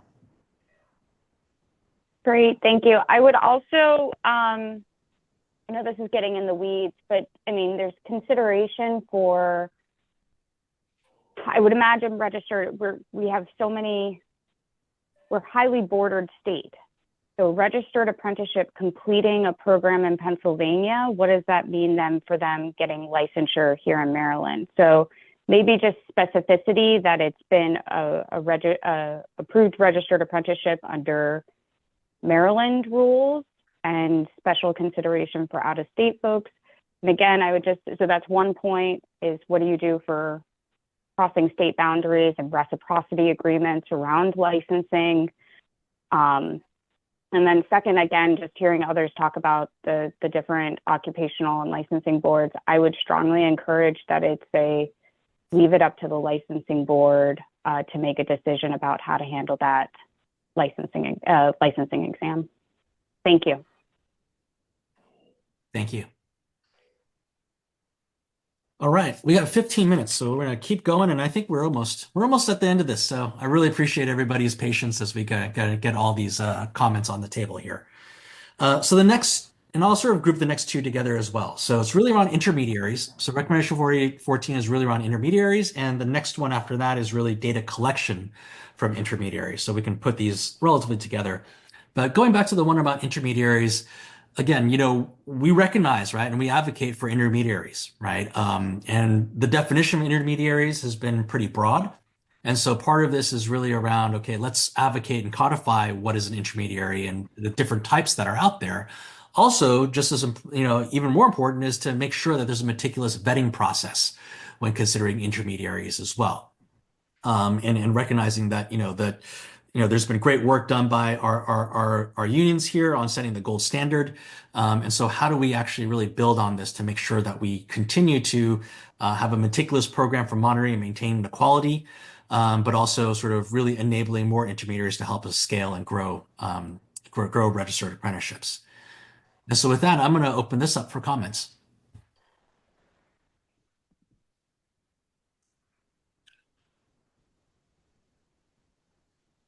Yes, Donna?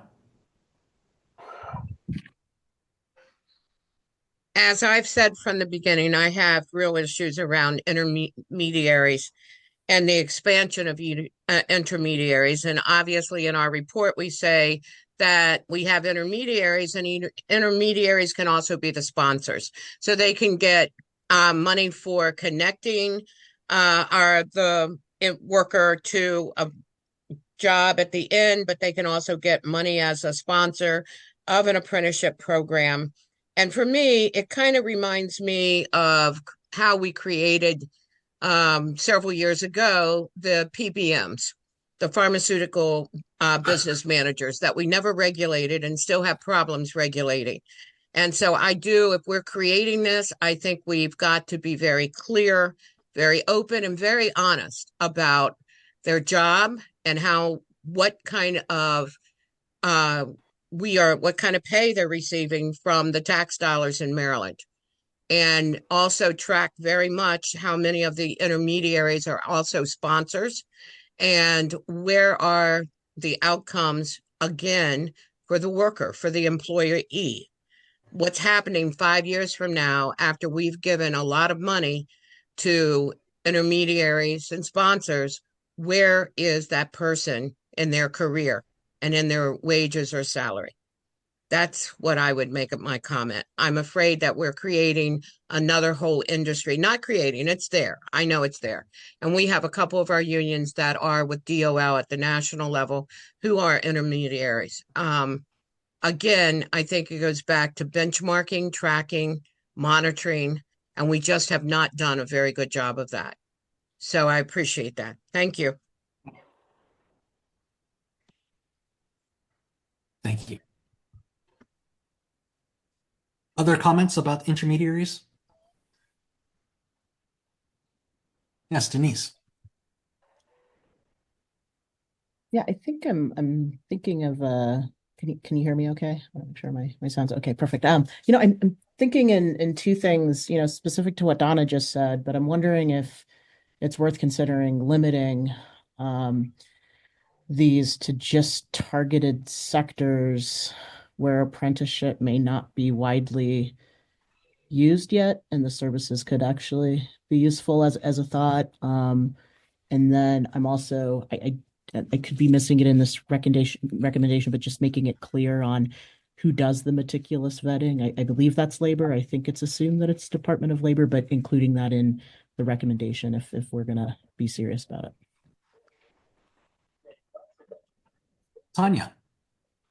I just want to follow up on Denise's point, and not in disagreement necessarily with Donna, but Denise said, could it be limited in some way? Because I also wonder if it could be limited to a type of employer, like smaller employers that could benefit from an intermediary because they don't have capacity to scale or manage. Could they help a certain employer size be more engaged in apprenticeships? Jim? Yeah, I'll defer to Jake on this because you're much more expert in the IT industry than I am. But I know nationally, among the major national apprenticeship intermediaries are those that work with big employers, because big employers need those kind of services too in different ways. So I would not be inclined to limit it to small employers. In IT, I'm familiar with IT. In utility, I'm not, but I know in IT there are significant intermediaries that primarily serve the IT industry.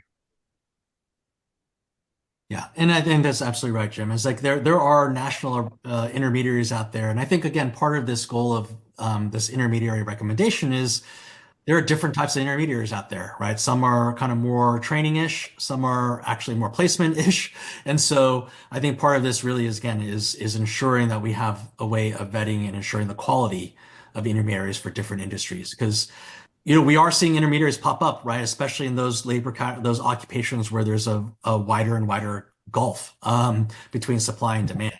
And so I think part of this is again ensuring that we have the right standards and as we see intermediaries emerge.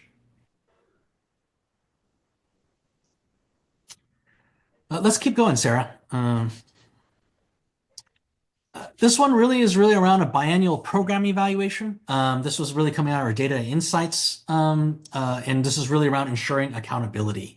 And so this one, again, if we abstract it a little bit, what we're really talking about here is really, again, Donna, to your earlier point, right? Ensuring that we're getting the outcomes, right? And ensuring that we actually have a good way of actually capturing outcomes both in terms of how employers are doing it and the quality of those programs, and also in outcomes in terms of the apprentices themselves. And so I'll also open this up for any comments to the group.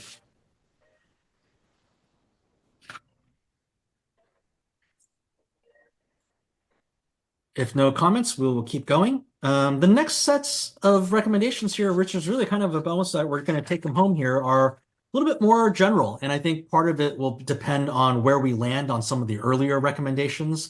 But we've had multiple ones for different working groups around the need for marketing apprenticeships. So let's keep going. This one is really, I think when you really look at this right now, what a lot of these recommendations potentially roll up into an office, of apprenticeship development, right? And so one set of this is really marketing apprenticeships through commerce to really kind of generate demand. I think the next one is really around marketing apprenticeships to the learners, right? And marketing it so that it's the other four-year degree. And so I'll stop here for a sec and open this up for comments. And I see Sarah, you're first to raise your hand. Yes, I'm just pulling up my notes really quickly. So for this one, I think we have to be really clear about what a marketing campaign is for under the Maryland Department of Commerce. Can we go back to the slide that's on? This one, it's the For number 3, yes. Okay, so I think just commerce, I've spoken with some colleagues and they are agreeable to this based on it being worded correctly. So it's just really more of a concern of like what's expected in this marketing campaign, not just like a general overall and what they'd like to have. I mean, there's a lot of things that make sense as marketing and like people who you talk to that are marketers and do this for a living, and things that don't. So if this includes like a television campaign, like TV ads, bus ads, that kind of thing, it may not make as much sense. But also like what funding comes with this for this kind of marketing that needs to be done. So that's really the only comment, not so much of a disagreement, just sort of a clarity. So I'll say this. So I'll say this, and I'm sorry, I didn't mean to cut you off there, Sarah. It's like I actually think, given we have 5 minutes to this meeting is over, really the final sets of recommendations here are all very similar, right? I think when I looked at the earlier survey, there's basically broad agreement. I think everybody agrees on the need for these. I think there's going to be quite a bit of work over the next few weeks around wordsmithing and actually getting the language right on these, and also potentially combining them.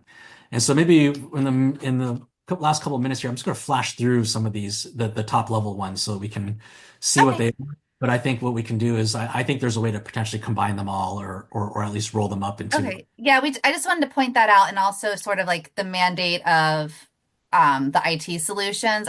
We can work through that later. I just wanted to raise a point that may not, be the best fit for this either. That's it. Agree. So Sarah, why don't we flash through the remaining ones since we've only got 5 minutes left. So I mentioned marketing. The first was really marketing to employers, the demand side. The second was marketing to the supply side. Here, flip side is really around estimating the potential demand and supply of this as well. And so, really, again, recommendations around how we actually can go about having an ongoing estimation of demand and supply of apprenticeships. Keep going, Sarah. Here we're talking about providing an annual report, again, on outcomes for adults and high school students entering apprenticeships. Keep going. Improving technology. So some of these, again, these are some process improvements, technology improvements. So this one's improving technology. The next one is really on procedural and process improvements so that we can actually streamline the process.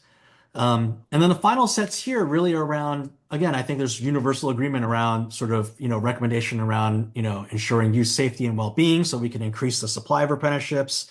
Really clarifying and enforcing laws on age discrimination. Really what we're saying, there isn't as much age discrimination as people would assume, as in removing that as a potential barrier. We keep going. Recommendation on high school scheduling. So again, broad universal agreement on having high schools be able to adapt and make it easier for students, apprentices to be able to go into programs, as well as then sort of transporting students to and from apprenticeships. And then there's the final three here that I'm just going to leave open-ended because I think they're still being written, but it's really around pre-apprenticeships as an on-ramp into apprenticeship programs, and really a recommendation on increasing the supply of apprentices coming from community colleges as well. And so these, I know I ran through the last ones relatively quickly here, but again, these are the ones, at least from our surveys, there was really broad consensus, broad agreement on these goals. I think there's the work ahead of us will be around drafting and fine-tuning the language around that. And so with that, and I'm sorry, I'm kind of rushing towards the final few minutes here on this commission. I wanted to just first open this up, and I'm going to sort of really see if there's any other open items that any of our commissioners want to raise before I talk about the schedule through the end of the year. And if no other, oh, sorry. Yeah, go ahead, Myra. I know I haven't said much today, but I've been kind of reflecting on all of the various comments. And I guess the thing I just want to encourage us to think about what I'm hearing is we are having to balance a lot of different constraints in this. And I think just thinking about some of the things Senator Augustine has said and Senator Carrozza and many others, I'm just looking at the folks on my screen, that what we're trying to do here is a really ambitious thing. And if we can think about how we balance those constraints appropriately, like we want to do what's best for the workers. I really appreciated what Donna and Denise and others have said around that point. If we don't have the apprenticeships available, we have to figure out how to come together around these constraints, because we're going to end up nowhere close to what we're trying to accomplish here if we don't do that. So I like the idea of maybe taking a step, zooming out and kind of articulating the intent of these recommendations rather than the level of detail in some of them, so that we can articulate that yes, we want to offer as many apprenticeships as possible, but we only want to do that if they are good for workers. We're not interested in low quality apprenticeships that, don't lead to living wage job. Like, if we can think about some of those broad ideas, that's just what I'm reflecting on listening to all the conversations. So I just wanted to say that. Thank you, Myra. And I see Donna and Senator Carrozza's handwritten, but I'm in the interest of just adjourning relatively on time. I just want to maybe close this out, just give you, before people start jumping off, that look, the final report status. I mean, to Myra's point, right? The goal here today was just to identify and get the issues on the table. You can absolutely expect expect me to call on call on call on our commission members to actually join the process of actually now really finding the consensus, finding the areas that we agree, and then also really identifying those areas that we can bridge, and then maybe be able to give the opportunity for people to voice areas for disagreement. That being said, in terms of the where we are, the draft of the report will be provided to commission members later this week. So in addition to the updated recommendations, the draft is going to include a discussion of the major workforce challenges in the state that apprenticeships can solve. That's going to be a little bit built out from the last version, including also how apprenticeships can and how we can reach that goal of 60,000. As everyone remembers, there are 3 chapters of recommendations. First, on increasing demand for apprenticeships. Second, on increasing supply of apprenticeships, and then data and accountability. Appendices are going to include information about the work that the commission did this year, as well as details on the different working groups and the surveys of both employers and labor unions. I'm going to ask, and I know I've asked this all the time, many times now, but I'm going to ask for real this time that I'm asking commission members to really review this draft report and make any suggested changes to it by Friday, January 3rd.